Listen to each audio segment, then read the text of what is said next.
Moi, je pense que cette stratégie des États-Unis de ne pas inviter la Côte d'Ivoire et Alassane Ouattara, on n'a pas eu la réaction officielle du côté d'Abidjan. Et de deux, je pense aussi que peut-être que Donald Trump essaye d'envoyer des signaux diplomatiques symboliques vers ces États sur la question de la gouvernance et des questions de liberté, de démocratie. Et quand on voit la tension qu'il y a au sein de ces États, peut-être que Donald Trump veut aussi dire à la Côte d'Ivoire qu'il faut des réformes, qu'il faut aussi un peu d'ouverture politique pour pouvoir permettre aux États-Unis de venir honorablement. C'est des signaux diplomatiques assez subtils, mais peut-être que c'est des signaux qu'on envoie à la Côte d'Ivoire.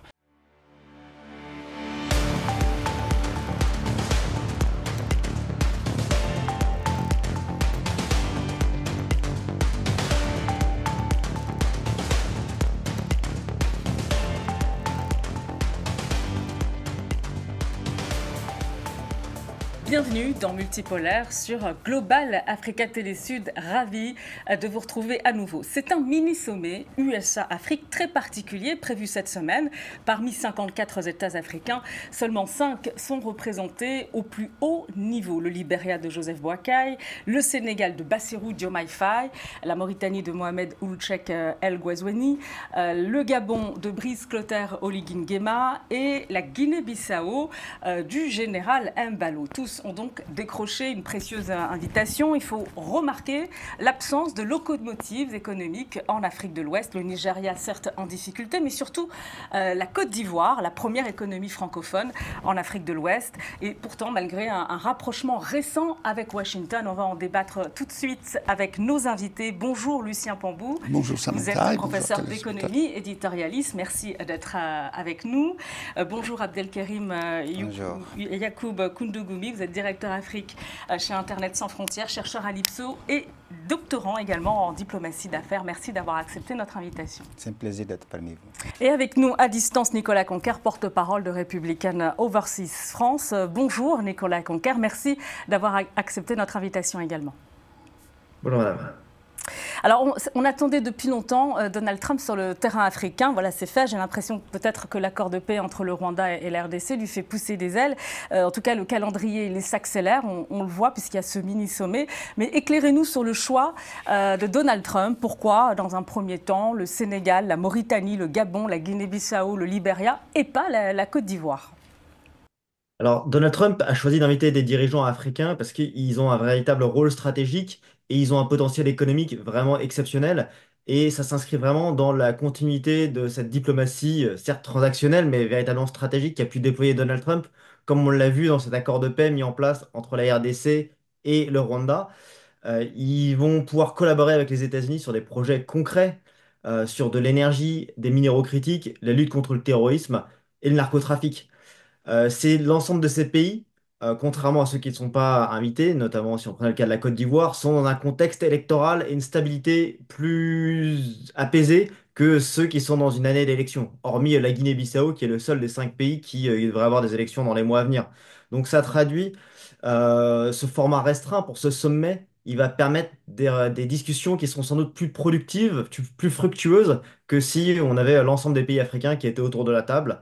Et on l'a vu, Donald Trump a pu amener, comme je le disais tout à l'heure, les ministres des Affaires étrangères de RDC et de Rwanda pour des dialogues qui ont pu conduire à des accords de paix. Et je rappelle, dans le cas spécifique de la Côte d'Ivoire, c'est qu'il y a des investissements de plusieurs milliards de dollars, 3 milliards de dollars depuis 2020, qui sont faits des États-Unis directement en Côte d'Ivoire. Donc la relation, elle existe bien, même s'ils ne sont pas présents lors de ce mini-sommet qui se déroule à Washington à compter de demain.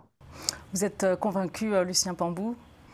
Écoutez, une chose est sûre, c'est que le président Trump introduit aujourd'hui ce que j'appellerais la diplomatie différentielle. C'est-à-dire qu'on part de petits pays que vous avez cités tout à l'heure, Samantha, pour voir si on peut élargir un grand format. Le grand format, ce sera au mois de septembre. Alors pourquoi ce choix et pourquoi pas la Côte d'Ivoire? Je crois que M. Nicolas Conquer l'a plus ou moins dit. Au mois d'octobre, il y a des élections effectivement en Côte d'Ivoire.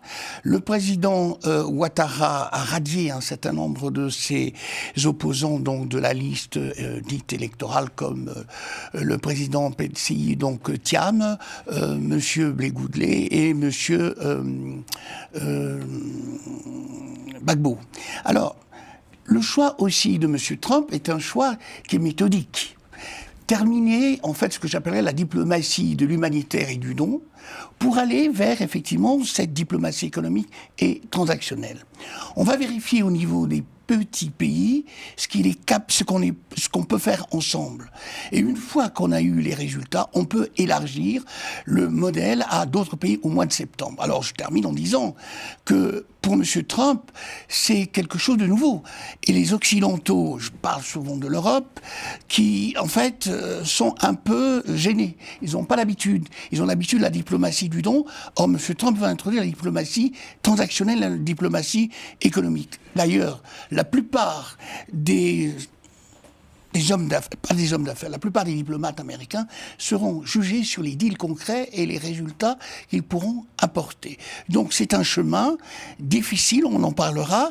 J'espère que les Africains ne vont pas se faire avoir, comme d'habitude, et j'espère qu'ils seront en fait sur le pont pour répondre de façon concrète, bien entendu, à M. Trump. Votre avis, Abdelkerim? Alors, moi, personnellement, je ne suis pas convaincu. Je pense par que le choix de Donald Trump, Trump ou par les arguments de Nicolas Conquer concernant la Côte d'Ivoire? Les deux, parce que c'est des signaux contradictoires que Donald Trump envoie vis-à-vis de l'Afrique. D'un côté, vous vous souvenez que presque 24 pays africains ont été bannis du visa américain. Donc ça veut dire que ces États ces citoyens africains ne peuvent plus aller aux États-Unis ni faire de business. Ensuite, de l'autre côté, on voit des signaux diplomatiques qui ouvrent une nouvelle ère, comme l'a dit le représentant des Républicains. Mais en fait, ces signaux-là, ce sont des signaux qui sont un peu illisibles et assez à interprétation variée. Quand on regarde la nature du pays qu'il a choisi, justement, la balance commerciale entre ces États et les États-Unis, c'est pratiquement rien du tout. C'est presque inexistant. Mais quand on regarde du côté diplomatique, géopolitique et stratégique, on voit plutôt Donald Trump s'engager dans une dynamique de compétition géopolitique avec d'autres puissances comme la Russie, la Chine, qui eux sont aussi en train de s'installer et aller dans ces États-là. Et ces États, ce sont les États un peu faibles économiquement, mais stratégiquement, ils ont des positions stratégiques que les États-Unis demandent. La Mauritanie, c'est carrément la porte du Sahel. Le Sénégal et la Guinée-Bissau, c'est aussi sa position dans le golfe de Guinée, c'est un État qui peut stratégiquement apporter. Moi, je pense plutôt, au-delà de l'aspect économique, je ne pense pas que c'est une diplomatie économique, mais plutôt une stratégie de la géopolitique de retour des États-Unis dans ces zones-là. Parce que si on parle de l'économie, eh bien, les États-Unis ont des États, par exemple la Côte d'Ivoire, vous avez évoqué, a des échanges économiques énormes, presque 1500 milliards de dollars, alors que quand on prend la Mauritanie, c'est presque quelques millions de dollars. Donc, alors la Mauritanie, justement, c'est là où... Ça ne s'explique pas économiquement. Ouais, c'est là où s'est bien installé Africom, le commandement militaire américain dans cette région. Nicolas Conquer, sur la stratégie d'influence pour contrer d'autres puissances, notamment la Chine, la Russie, mais aussi la Chine. Est-ce que vous êtes d'accord là-dessus? Effectivement, c'est un monde de ressources rares qui sont très convoitées. On avait pu en parler lors de notre dernière émission ensemble sur la capacité à construire des partenariats stratégiques et des investissements du privé avec une sous-traitance locale sur la durée, contrairement à des manières de faire d'autres puissances étrangères qui voient d'un mauvais œil ces liens et ces partenariats stratégiques qui sont en train de se construire entre les pays africains et les États-Unis. Donc, je pense qu'il y a évidemment une volonté de renforcer ces positions. Et malgré le fait qu'il y a un cas très spécifique qui a été évoqué juste par votre interlocuteur précédent sur l'interdiction de voyage vers les États-Unis de la part de certains pays qui sont le Soudan, le Tchad, la Libye, globalement la Sierra Leone également, qui sont quand même des foyers soit de terrorisme ou qui sont dans des zones de conflit ou graves crises humanitaires. Donc c'est en loin, on ne peut pas genre, résumer à l'ensemble de l'Afrique, c'est des mesures qui sont prises de manière spécifique au cas par cas. Mm. Alors sur la stratégie, la diplomatie économique souhaitée par Donald Trump avec tous ces pays, justement, messieurs, est-ce qu'il y a un dénominateur commun à tous ces pays? Tout à l'heure, Nicolas Cancar a évoqué la lutte contre le narcotrafic. C'est vrai que c'est un dénominateur commun avec, entre la Guinée-Bissau et le Libéria. Ce sont des plaques tournantes du Oui, oui. narcotrafic. Et pour les autres pays, il y a quand même une entrée sur le golfe de Guinée avec le Gabon importante, et puis une entrée aussi sur l'Atlantique aussi. Sur la Guinée-Bissau. Alors, je crois que ce que le président Trump veut mettre en place et veut faire comprendre au reste du monde, c'est que les affaires ne peuvent pas se faire de façon neutre. Il faut qu'il y ait une sécurisation des affaires. Donc, les partenariats sécuritaires, c'est vrai, l'emportent par rapport aux partenariats économiques. Et d'ailleurs, quand vous regardez un certain nombre de pays comme la Mauritanie, comme le Sénégal ou comme le Libéria, ce sont des corridors, en fait, qui partent du Sahel. Alors, vous savez très bien que pour le président Trump, stop à l'immigration, d'accord, et lutte absolument contre le narcotrafic. Il y a un point important qu'il faut mettre en évidence, c'est celui qui consiste à dire l'Amérique est de retour is back. C'est-à-dire qu'après la guerre froide, une grande partie du continent a été déléguée aux pays occidentaux, surtout à la France. Et aujourd'hui, avec les déboires rencontrés par la diplomatie française en Afrique, pour les Américains, c'est le moment de revenir et de mettre en place un modèle nouveau, différent du modèle traditionnel. La question, c'est de savoir si ce modèle traditionnel va s'accompagner de la mise en place des chaînes de valeur ou simplement des mécanismes d'approvisionnement dans les matières premières, ce qui permettrait d'avantager les entreprises américaines et laisser de côté et sur le bord de la route, les entreprises africaines. Abdelkerim, là-dessus, sur les matières premières, est-ce que ces pays, d'abord, sont stratégiques par rapport aux objectifs américains? Et puis, par ailleurs, est-ce qu'effectivement, on est en train d'assister à un changement total de paradigme? C'est-à-dire que Donald Trump, cette fois, il place le curseur ailleurs. Je parlais de la Côte d'Ivoire, parce que je l'ai dit tout à l'heure en introduction, c'est la première économie francophone en Afrique de l'Ouest. Et jusqu'à présent, lorsqu'on parle d'investissement en Afrique subsaharienne, notamment, c'est difficile d'éluder de passer à côté de la Côte d'Ivoire. Même s'il y a eu des investissements, on va en reparler, américains. Tout à l'heure, Nicolas Cancar a cité le chiffre de plus de 3 milliards de dollars depuis 2020, c'est ça. Est-ce qu'on change véritablement de paradigme? Donald Trump, il met le curseur maintenant ailleurs, et c'est là où il faut aller pour faire des affaires, du business sur le continent. Alors, la Côte d'Ivoire, la locomotive régionale ou sous-régionale, et qui aussi, n'oubliez pas, aussi dans une dynamique d'organisation sous-régionale et régionale qui existe, économiquement parlant. Mais Donald Trump a choisi des États, n'a pas choisi des organisations économiques. Si vraiment l'objectif était justement d'aller dans cette dynamique, il faut aussi inclure ces institutions régionales et sous-régionales. Il ne faut pas prendre les États individuellement et traiter bilatéralement. Si on est dans une logique de développement économique, de partenariat, comme vous dites. Moi, je pense que cette stratégie des États-Unis de ne pas inviter la Côte d'Ivoire et Alassane Ouattara, on n'a pas eu la réaction officielle du côté d'Abidjan. Et de deux, je pense aussi que peut-être que Donald Trump essaye d'envoyer des signaux diplomatiques symboliques vers ces États sur la question de la gouvernance et des questions de liberté, de démocratie. Et quand on voit la tension qu'il y a au sein de ces États, peut-être que Donald Trump veut aussi dire à la Côte d'Ivoire qu'il faut des réformes, qu'il faut aussi un peu d'ouverture politique pour pouvoir permettre aux États-Unis de venir honorablement. C'est des signaux diplomatiques assez subtils, mais peut-être que c'est des signaux qu'on envoie à la Côte d'Ivoire. Et maintenant, si on dit, mais si l'objectif est la bonne gouvernance et la politique, si c'est cette stratégie, au-delà de la stratégie économique et la stratégie géopolitique, eh bien, dans ce cas-là, pourquoi on n'a pas invité les autres États comme le Ghana, qui est aussi un État qui est démocratiquement assez valable, le Nigeria, comme vous avez dit, le Bénin, on a beaucoup d'États qui sont normalement d'ailleurs, sur cette question le mieux placés à être invités. Du respect des normes démocratiques, Nicolas Cancar, les pays invités ne sont pas forcément exemplaires. C'est pas forcément ce qui est attendu, ce qui est mis en avant ou leur point commun. Je reviendrai juste sur ce qui va les unifier, c'est-à-dire qu'ils ont une position stratégique, ils sont stables et accessoirement, ils sont aussi ouverts aux investissements privés américains dans leur économie. Ça, déjà, rien que ça, c'est des éléments clés. On l'a dit, que ce soit sur les ressources énergétiques, du minerai. Et donc ça va vraiment permettre de pouvoir construire des accords clairs. Et c'est ce que Donald Trump cherche à promouvoir dans sa diplomatie, encore une fois, qui n'est pas dans la diplomatie du don. Juste pour rappeler qui est à l'initiative de ce sommet qui a pris un peu tout le monde de court, c'est quelqu'un qui est très connu en Afrique, qui est Massad Boulos.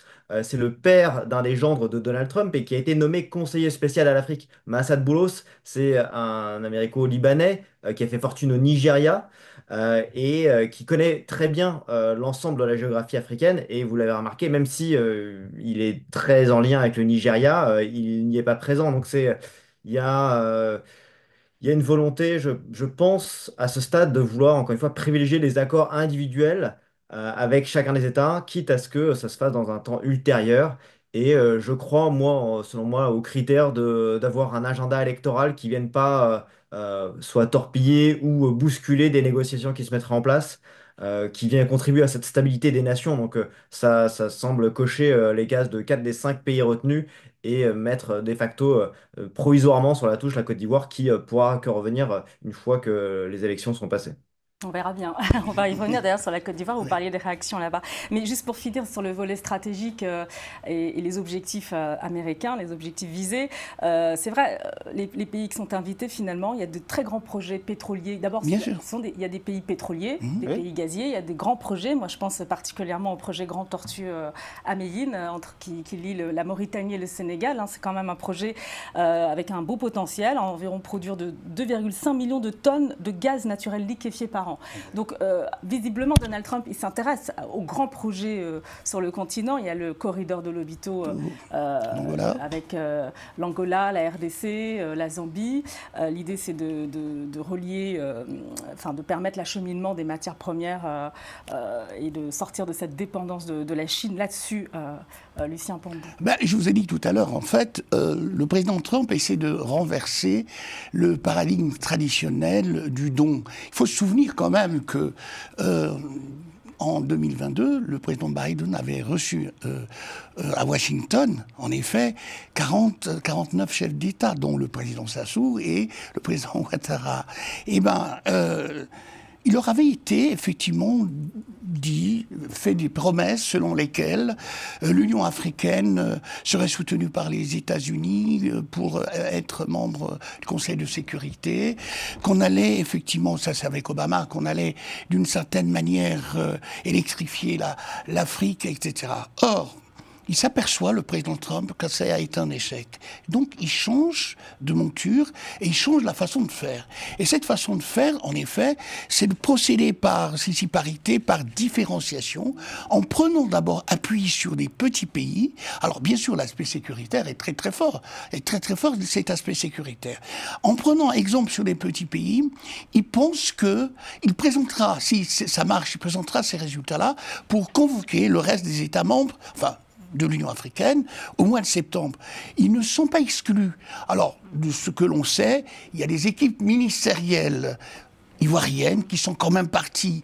Il y a une délégation. Ok, il y a une délégation qui sont parties. Donc, rien n'est définitivement tranché. Les Africains, effectivement, ne sont pas mis de côté, mais c'est des signaux très forts en termes de ce que j'appelle la nouvelle diplomatie différentielle du président Trump. C'est des signaux qu'on envoie directement à l'Union européenne en disant attention, nous sommes de retour. On vous a laissé faire après la guerre froide. Vous avez été le rempart contre le communisme. Maintenant, nous revenons avec une méthode complètement différente, celle du business, en espérant que les pays africains seront d'accord avec nous. Vous êtes d'accord avec le concept de diplomatie différentielle, Nicolas Conquer, avec à la clé justement un business sans complexe. Vous l'avez dit tout à l'heure, l'idée c'est de faire du business autour des matières premières rares, des hydrocarbures aussi. Oui, moi je pense qu'il y a des relations bilatérales qui doivent être renforcées, il va y avoir des discussions, il y a ce sommet qui a lieu, il y en aura d'autres. Il y a notamment, si on peut parler de la Côte d'Ivoire, parce que c'est assez central, il y aura des projets d'infrastructure et de l'agriculture qui vont pouvoir être construites dans la durée. Je pense qu'il ne faut pas résumer ça à un épisode, on le dit, ça fait tout juste 5 mois que Donald Trump est à la Maison-Blanche, on voit cette nouvelle impulsion dans les relations entre l'Afrique et les États-Unis. C'est quelque chose qui va se construire, se mettre en place. Et je pense que ça va définitivement faire partie des choses pour voilà, travailler sur une relation de confiance et bâtir des résultats concrets, mais qui vont se faire sur la durée. Et évidemment, je maintiens sur le fait des relations qui se font une à une, plutôt que, enfin voilà, de la même manière, si on devait transposer les négociations qui se font au niveau européen, ont du mal à prendre forme parce qu'elles sont gérées par une instance supranationale. La véritable force de la diplomatie de Donald Trump, qu'il affichait dès le moment où il a parlé de sa guerre tarifaire, des tarifs, était de pouvoir négocier avec les pays un à un. Et donc, c'est un petit peu dans ce mouvement qu'il faut s'inscrire. On se demande, pour revenir justement à Alassane Ouattara, à la Côte d'Ivoire, si ce n'est pas un camouflet diplomatique personnel pour Alassane Ouattara, dans l'optique justement des prochaines élections. Nicolas Conquer, je reviendrai vers vous parce que vous étiez à Abidjan tout récemment, je crois, pour promouvoir le mouvement MAGA, Make Africa Great Again, un mouvement trumpiste en Afrique. Alors, c'est des signaux à multiples lectures, en fait. C'est pour ça que je disais que moi, d'abord, je ne suis pas d'accord quand vous dites que l'Amérique revient. L'Amérique n'est jamais partie. Et l'Amérique est toujours présente. L'Amérique a énormément de pays avec lesquels il travaille. On a énormément d'investissements en Afrique australe, le Kenya, ces États, beaucoup des États. Comme vous dites, le Nigeria, le Ghana, même la Côte d'Ivoire. L'Amérique est toujours présente. L'Amérique n'a jamais été absente. Maintenant, est-ce que l'Amérique revient? Je ne pense pas aussi, parce que Donald Trump a déjà été au pouvoir une fois et on a vu sa relation avec l'Afrique. Maintenant, qu'est-ce qu'il révolutionne? C'est ça ce qu'il faut chercher à savoir. Est-ce que Donald Trump revient, comme vous avez dit, avec cette nouvelle méthode qu'il est en train d'expérimenter d'ailleurs ailleurs, pour dire aux Africains, maintenant, faire du business? Mais il a toujours voulu faire du business, je crois, même durant son premier mandat. Il avait lancé l'initiative Prosper Africa. Il y a eu les grandes phrases qui ont été mal perçues, mais il y a eu des initiatives, voilà. Maintenant, moi, je forcément pense que, pour le défendre. Non, ce n'est pas une question de défendre. Moi, je suis comme Trump. Je veux du concret, du pragmatisme. Voilà. Si c'est du pragmatisme, eh bien, on y va avec le respect dû à l'Afrique, aux institutions africaines et aussi à l'ouverture de l'Amérique aux Africains. Parce qu'on ne peut pas faire le business avec l'Afrique en évitant les Africains. Moi, je le dis vraiment de façon cash et concrète, parce que si Donald Trump veut revenir en Afrique, eh bien, qu'il ouvre l'Amérique aux Africains. Parce qu'on ne peut pas dire aux États-Unis de venir, d'investir, de faire ceci, d'accepter cela, et de l'autre côté, qu'on ferme l'Amérique aux États-Unis. Nous, on est franchement, personnellement, je suis d'accord avec cette méthode de Trump de venir du concret. On fait du business, on combat la corruption, on combat tout ce qui empêche à l'Afrique de se développer et d'être autonome et souverain. Je suis vraiment, vraiment d'accord avec cela. Mais de l'autre côté, il faut aussi accepter les Africains, ouvrir l'Amérique aux entreprises africaines, aux étudiants africains, aux investisseurs africains, ainsi on ira sur de nouvelles chemins. Nicolas Conquer, est-ce que la frange trumpiste, notamment en Côte d'Ivoire, elle est favorable à Alassane Ouattara? Il n'y a pas volonté de s'ingérer dans les affaires locales, hein. L'enjeu, c'est davantage de pousser une ligne et de voir dans quelle mesure elle peut recevoir un écho, hein. L'enjeu, il est transpartisan et il vise pas à adouber qui que ce soit. Et moi-même, le premier, j'y allais en tant qu'observateur, j'avais plus à apprendre qu'à enseigner là-bas. L'enjeu, mais c'est davantage aussi de préparer aussi l'émergence d'une nouvelle génération de leaders, d'hommes et de femmes politiques qui peuvent se saisir et de réaffirmer, qu'on peut dire, Africa First, Côte d'Ivoire First, de la même manière que Donald Trump a inculqué le America First. Donc l'enjeu, c'est également aussi de se saisir de toute cette émigration et de s'assurer qu'elle travaille davantage à la construction, à la refondation des pays africains, plutôt qu'elle aille à la poursuite d'un Eldorado fictif aux États-Unis ou en Europe. Et c'est davantage là-dessus qu'il se positionne. Donc ça, c'était vraiment un des messages forts. Ensuite, en ce qui concerne les liens avec le pouvoir en place ou d'autres chefs d'État, ces derniers temps, c'était en Guinée-Bissau où la délégation de Make Africa Great Again était présente. Ça vise à travailler de manière proche avec le pouvoir en place ou l'opposition, mais faire naître un débat sur ces mêmes thématiques-là. Donc voilà, pour répondre à votre question, il n'y a pas parce que selon l'excellent site Africa Intelligence que l'on cite beaucoup, l'exclusion d'opposants dont Tidjane Thiam, qui était considéré comme l'un des favoris à la prochaine présidentielle, met un peu le feu aux poudres. C'est-à-dire que l'administration Trump attend justement des explications là-dessus. C'est étonnant de voir justement l'administration Trump s'immiscer un peu dans l'agenda politique d'un pays comme la Côte d'Ivoire et pas dans l'agenda politique d'autres pays, par exemple, aussi clairement. Si je dois répondre là brièvement, comme on l'a dit, Ouattara est à son troisième mandat, il en brigue un quatrième. Il peut y avoir ces questions qui sont prises en ligne de compte, mais il y a pas des critères objectifs. Comme on l'a dit, ces discussions, elles ont été menées avec ces 5 autres pays à l'initiative de Massad Boulos, le conseiller spécial Afrique. Il y aura sans doute des négociations qui auront lieu le moment venu avec la Côte d'Ivoire. Sans doute, encore une fois, post-élection, mais ça, j'ai pas de boule de cristal pour vous le dire, mais je pense que les relations, elles existent, c'est un partenariat fort qui ne sera que renforcé par la suite du mandat de Donald Trump. Vous y croyez, pour conclure, Lucien Pambou, est-ce que la Côte d'Ivoire, finalement, pour préciser ma question, c'est un pays stratégique pour réellement les États-Unis aujourd'hui? Bien sûr, pour le business, ça c'est absolument sûr. Bon, premier producteur mondial de cacao, je veux dire que, et au-delà de ça, bon, la Côte d'Ivoire est engagée en fait dans une politique de grands travaux d'infrastructure avec des industries qui sont naissantes. Bon, c'est vrai que les États-Unis, vous avez raison, ne sont jamais partis, ne serait-ce qu'avec l'USAID. Ils ont toujours été là. Mais quand je disais que les États-Unis reviennent, ils reviennent de façon beaucoup plus visible et non camouflée et caché, parce qu'il sous-traitait en effet la géopolitique à des pays comme la France, comme la Grande-Bretagne, mais eux ils étaient là bien sûr, mais maintenant là les dés sont jetés et ils viennent et ils prennent toute leur place.